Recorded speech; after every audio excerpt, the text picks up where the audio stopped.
this is Cho from iChongqing. Welcome to another episode of Culture Café. Many foreigners in China have picked up their camera and become content creators to share their life experience in China. Today we're excited to be joined by two YouTubers, Noel and Hussain with us. Welcome, gentlemen. Please say hello to our iChongqing audience. Hello to everybody. Hello. Hi everyone. And I know that you two both film videos about China, but your channel actually have quite distinguished characteristics. Can you share us a little bit about your channel, such as your inspiration behind setting up your YouTube channel and also your content focus? Basically, my inspiration to start my channel is to, again, share my experience and see what I can contribute to the YouTube community in regards to, the whole China aspect. Well, first of all, thank you so much for having us here. I started YouTube channel in 2017, but yeah, it's not about now. I love making content. I love making videos. First I started making motivational videos before, and then when this pandemic started, when this coronavirus started, I shifted from that motivational video to making vlogs. Then I decided to make like vlogs. I started making in my own language. Then I made vlogs like how is the life in China, like how is a foreigner, from Indian student in China, how is he surviving during this coronavirus. So I started that, and then I slowly started giving out information about coronavirus in China, like how China was able to defeat this, what are the measurements they took, preventive measures, This is how I started making videos, and yeah, it's going good from there.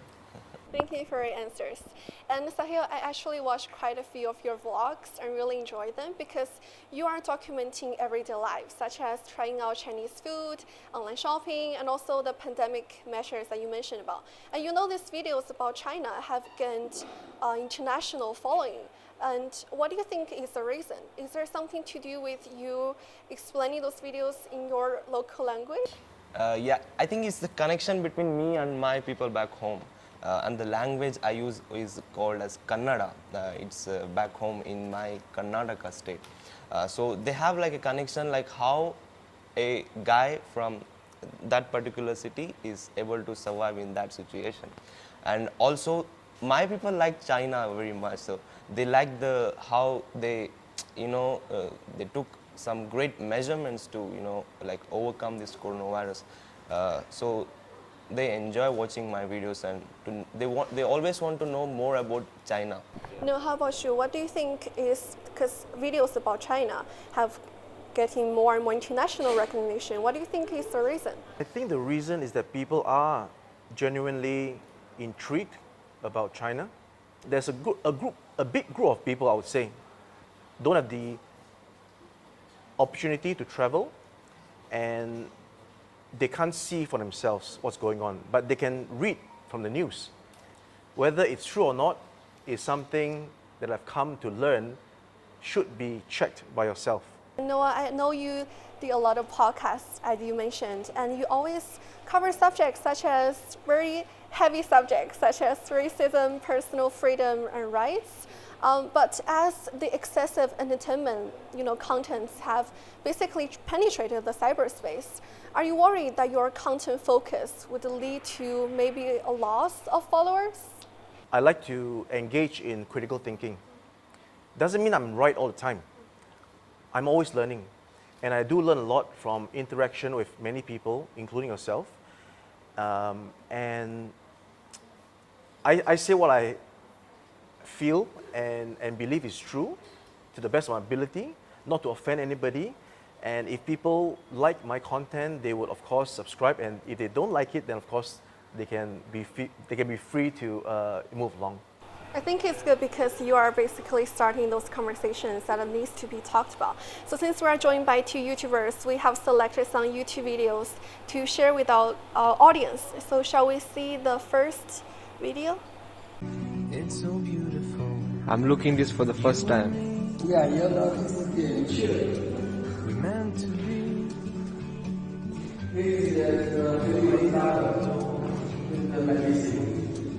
Forever free. 神农，恭请张公举。He's a fruit. And the Fruit, skin oh. and the root they can make the Make medicine. Yeah. So it's like godu andre idu go andre fruit. Yeah, fruit. Skin Fruit. and root. Yeah. ಅದ್ರ fruit ಅದ್ರ skin ಅದ್ರ roots ಎಲ್ಲ ನಾವು ತಗೊಂಡ್ರು ಅದು medicine ಮಾಡ್ಬೋದಂತೆ so ಅದೇ What's your name? My name is Sahil Saahil. Sahil ದ್ವೆ Saahil. Saahil. 你用中国人不能说了是不是了ಸಾಹಿಲ್ Saahil. 对 Saahil. hill Hill. hill Hill. 中文名字是沙希尔 Sasha. 对 This is my friend, he's a security guard. We kind of close friends. We have good friends now. So Saahil, I mean, your university seems so full of rich history. So how does it feel to study in China? How's the overall experience? Hey, yeah, when I came here in China, I was just 17 years old. So I was very, very young. It was a very hard situation for me to grab, grab the culture.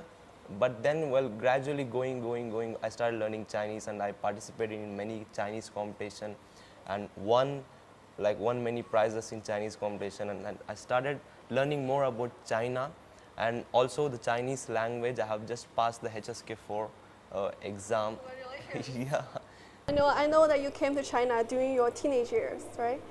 And compared with the past, how is China different? Oh, it's very different. I was here when I was a teenager, was during a tour in Beijing. So that was the first time I saw China and it was exactly what I thought it was going to be, based on what I saw of China, because it's the ancient part. Fast forward 2005, when I really came to China after settling into Hong Kong, then I started to experience the modern China, right? Shenzhen, you got your subway, you have everything is modern. And then again, fast forward now, 15 years later, I go back to the same place. It's full of Walmarts, full of big shopping malls.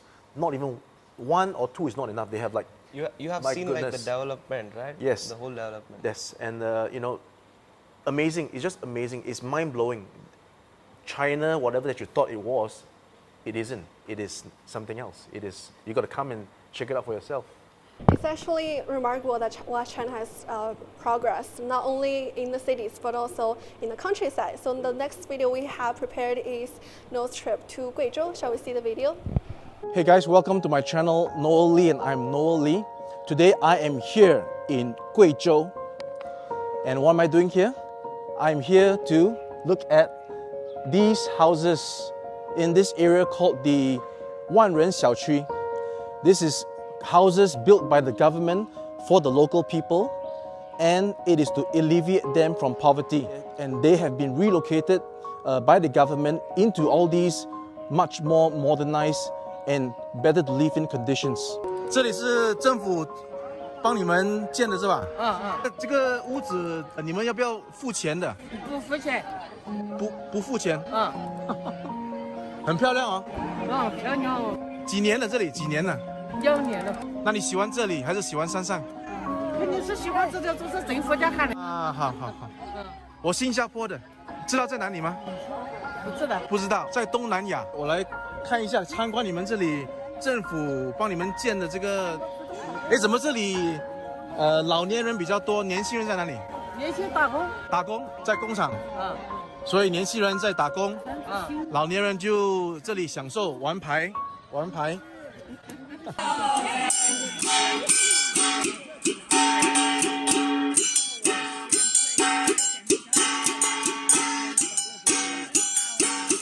Seems like a really chill, lifestyle.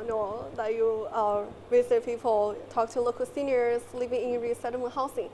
Places like Guizhou or Nanchang, where Saahil lives in, and even Chongqing are not well-known places that our overseas audience are familiar with. But based on your experience with these places, I mean, how's the city life? Is it convenient? How's the people living there? Are they as happy as the ones living in Beijing or other mega cities? Shall we start with you first? For Guizhou, that's actually in a place specifically Jingsha in the Maotai area. Because Guizhou is very big, right? And, you know, I was there because I was visiting a factory, and the factory was also part of this poverty alleviation scheme, because it's brand new built factories, and the factory workers would then be from these areas where the people have come down from the mountains, and then they'll be trained in the factories for the jobs, and that's part of the poverty alleviation. Basically, the place is just a very serene environment. There's no stress. It's not like, it's not like Beijing. It's not like Hong Kong, where, you know, hustle and bustle. You can basically wake up to the sound of birds. You can go to the park. The streets are clean. It's just amazing that one can live a life as easy and relaxed as what I saw in Guizhou. Saahil, how about what's your experience with Nanchang City? Actually, I wanted to mention a point here.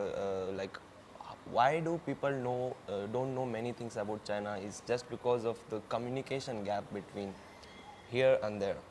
You know, it's our job for now. It's our job, like content creators like us, to tell out the truth about what is really happening here. Coming back to your question is, how was my life in Nanchang? I've lived there for like 4 years now.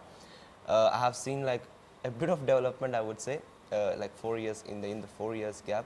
It's an amazing city. There are good universities as well to study medicine, to study engineering there. It's always about exploring things. Yeah, I really like living in Nanchang as well. Thank you for your answers. So the next video we have is Saahil, you introducing China's coronavirus measures. Shall we see the next video? So ಅವಾಗ ಸಖತ್ತು ಭಯ ಆಗ್ತಿತ್ತು ನನಗೆ, ಯಾಕಂದ್ರೆ ಇದೊಂದು panic create ಮಾಡಿದ್ರಲ್ಲರು, ಸಖತ್ ಭಯ ಆಯ್ತು. ನಾನು because I had that one feeling in me that okay, this is some situation which is now popped up. This is not a permanent situation, ಇದು ಹೋಗುತ್ತೆ. I had a belief in me. Videos ಮಾಡೋದು start ಮಾಡಿದೆ. I love making videos. I did that, videos ಮಾಡೋದು. And yeah, when you are living in China, you need Chinese, then Chinese language ಇರಬೇಕು. So ಅದೆಲ್ಲ ಇತ್ತು ನಂಗೆ ಅದರಿಂದಾನೆ. So ಅದರಿಂದ ನನಗೆ ಸ್ವಲ್ಪ ಏನೋ ಧೈರ್ಯ ಬಂತು. Even in my back home, my parents, ನಮ್ಮ ಅಣ್ಣ, ನಮ್ಮ ಅಪ್ಪ ಅಮ್ಮ ಅವರೆಲ್ಲ ಸಪೋರ್ಟ್ ಮಾಡಿದ್ರು. 2 ಲೇಯರ್ಸ್ ಅಲ್ಲಿ ಏನಪ್ಪ, ಒಂದಿದೆ ಬ್ಲೂ ಕಲರ್ ಈಚೆ, ಒಂದಿದೆ ವೈಟ್ ಕಲರ್ ಒಳಗೆ. ಏನು ಕಲರು? ಬ್ಲೂ ಕಲರ್ ಇರೋದು ಯಾವಾಗಲೂ ಈಚೆ ಇರಬೇಕು. ದಿಸ್ ಈಸ್ ಏನೋ ಫಿಲ್ಟರ್ ಅಂತೀವಿ ನಾವು. ಒಳಗಿರೋದು ಅಬ್ಸಾರ್ಬೆಂಟ್. ಎಲ್ಲ ಚೈನೀಸು 2.5 months 2 months ಒಳಗಿದ್ರು. Do have the ability to stay in sad? ನೀವಿದ್ರೆ ಹೇಳ್ರಿ, ಆಗುತ್ತೆ ಕ್ಯೂರ್. ಒಳಗಿರ್ರಿ ನೋಡೋಣ 2 months. To hospital. I think Lei Shan or something. Lei Shan and Huo Shan. Huo Shan. Yeah. Do you want to say something about these 2 hospitals? You know, I must appreciate the fact that China built like 2 or 3, 2, right? 2. I think it's 2 hospitals in just 10 days. You know, that's pretty much. Yeah, it's really amazing. You know, from the beginning, Western media have been accusing China of withholding COVID-19 data and also caused turmoil during the pandemic period. From your guys' experience, how is China's response to the COVID-19 measures? I think what the major step here was, it's not about the government, it's about the people. When people come to support what government is making, that is how we defeat. If people are not following it, how can it be defeated? So people were very supportive in this. China, in my opinion, was not only fighting the COVID-19, China was also fighting the social and Western media. From what I understand, there's no new cases reported in China for the past few days, whereas just in Singapore we had the Delta variant reported in a KTV cluster. It's difficult enough to, as you can see, manage a pandemic in a small little country like Singapore. What more, a huge place like China? The fact that it's big, certain measures have got to be strict. Nobody likes it to be in a pandemic. Yeah. Nobody likes it to be under discipline. But without discipline, there will be chaos. How I feel about how China handled the situation is that it did the right thing because it had to be done. maybe there's a saying in Chinese that 斩草要除根.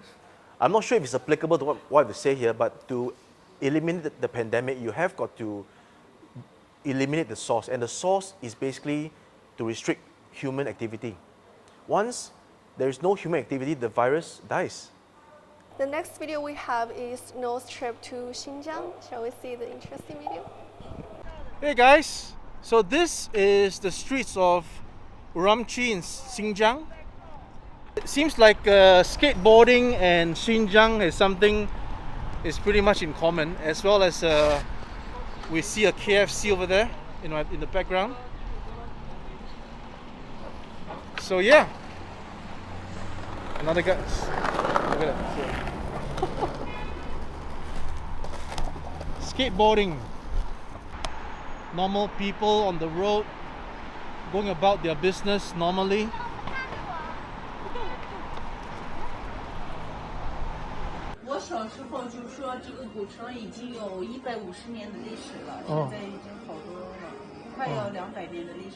Oh. 然后比以前漂亮了，比以前方便了。然后以前是多少年前的以前？就是我小时候嘛，就是20年前。20年前。20年前不怎么好吗？那个不方便，没有山水脑啊什么的，还有没有自来水。哦，没有自来水。Yeah, you can see there's lots of children playing in the background. Lots of younglings. They're spraying some bubble water at me. I'm very fortunate to be able to be in Kashgar, Xinjiang now, doing this video, experiencing it on the ground. It's always the best thing. If I have any input to give, it's always best to give it when I am here experiencing it. Yeah, it's really wonderful to see people enjoying. Seems like such a wonderful trip to Xinjiang. I mean, some people are even worried that foreigners can even come and visit and film Xinjiang. I mean, can you share with us what impresses you the most about the city? Well, first of all, foreigners can go to Xinjiang, especially now during the pandemic. Obviously, no foreigners can come into China, but if you are in China already, you can definitely go to Xinjiang without any permits. That's for sure. That's number one. I went to Xinjiang with an open mind. I have no idea what to expect. I've not been there before. I've not read about it except for those things that prompted me to go. And when I landed in Urumqi, which is the most, I guess, the wealthiest city in Xinjiang, to me it was normal, a normal place. It looks like Shenzhen. It had one major metro line, and mostly I can see that the place is more of the minority groups in China, the Uyghurs, right? I saw the Uyghur text. I tried the Uyghur food. As you can see in the video, the people, mostly Uyghurs in the background, they are all enjoying life, minding their own business. It's normal, like any other place that you expect, without any conflict. Yeah. And Saahil, I know that India also highly respects, religious freedom. So after coming to China, do you feel that your religious beliefs, customs, or habits have been fully fulfilled or respected? They do a lot here in our university. They are like very supportive during our, even in Ramzan, the Eid, our biggest festival. They're very supportive. They allow us to pray, and they allow us to fast. Yeah, there's no kind of restriction. I don't know where this pops up, like they don't allow, they don't do it. I don't know who brings this false news everywhere. Since you guys have spent several days here in Chongqing, and can you share with us how's the city? What impresses you the most? The food, the scenery, everything. Can you share with us? The landscape is amazing. There is such a good mix of ancient building, even if it's just the outlook, and how new places are sculpted to reminisce, old style. That's very important to keep, culture. Well, it was my first visit to Chongqing, and the first day we came here, I was just blown away. I was just blown away with we were in like a Raffle city. I was just looking at these huge buildings and the infrastructure there, like, where am I? why haven't I been here? Like, why haven't I seen this before? Like in Nanchang, I have been like I have seen, but not like this, like top places there. And then we went to try hot pot, Chongqing hot pot. It was really spicy. I was like, why is it so spicy? And the weather was also so hot, and it made more spicy. But I love the taste. And then coming back to the village, Thonggu, we visited there. I felt like, okay, I have just back home in my India. A lot of greenery, the peppercorn. I had a blast here, I would say, like blast. Since Saahil, you have never been to Chongqing, so is it different from what you have envisioned, the city? I visioned it like, I don't know, how do I say, like not that much, but when I came here, it was beyond my expectations. How do I say, my perspective of seeing China has changed really after visiting here. For real. When I was in Nanchang, like I was like, okay, this is it. This is okay, I have seen everything. But then when I came to Chongqing, I'm just here. There's a lot to explore in China. There's a lot to learn about the Chinese culture, everything. Just know we're standing there. It's always learning new things every day. Neil, how about you? Is it different? Very different. To me, before I came here, I thought Chongqing, okay, another city. Although I've seen many videos of Chongqing last year from YouTubers, but you got to be here to really get the 3D, three-dimensional feel. On the video, it's just 2D. You see the city, you see the Raffles City, the subway going to the building and all these things. Right. But that's just normal for a city, isn't it? But once you come here, then you're, oh, it's now 3D. It's actually like that. It's so tall and it's so deep, and there's all these, alleyways. Very different, but very good. And I think that concludes our show today. Thank you, really glad to have you two here, and thank you for coming and showcase our city. Would you like to say something, anything else to our iChongqing audience? We had a blast here of 5 days. This is the 6th day. We have still one more day to go, and we're just excited to bring out these best videos out to you guys. And yeah. All right. Thank you, Chongqing, for having me, especially the iChongqing team for the arrangement, the kind hospitality that was afforded to me during these 7 days. I really appreciate it. I definitely love Chongqing for its genuineness, its uniqueness, and I'm definitely looking forward to coming back to Chongqing really soon.